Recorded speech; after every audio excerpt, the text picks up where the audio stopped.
આપણે થીગડા મારી મારીને મરી ગયા અને અત્યારે ફાટલા પહેરવાનું ચાલુ થયું. બોલો, મને તો એમ થાય જયારે આવું ટાણું આવશે તો ખબર નથી ને કીધું હાઈસ્પીડ રાખ્યા હોત તો અત્યારે એમ પહેરત. અરે આપણી માવડીઓ કે બેટા આંગળી જાય એટલું ફાંકવું હોય તો આપણી માં એમ કે લાય બેટા હું 2 ટાંકા લઈ દઉં. દેહના પ્રદર્શન ન હોય મારા રામ, સંસ્કૃતિની પથારી ફેરવી નાખી ભલામાં.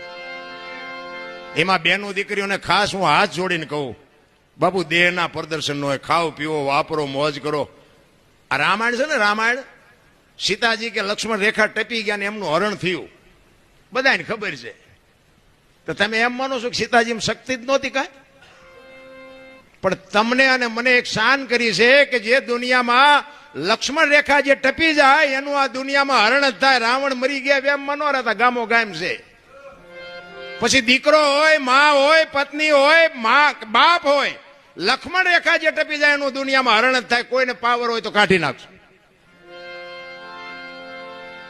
રામાયણ છે ને, રામાયણ બાપુ કંઈક સંકેત જુદો કરે છે. તમારી મારી બાપુ વિચારધારા ટૂંકી છે.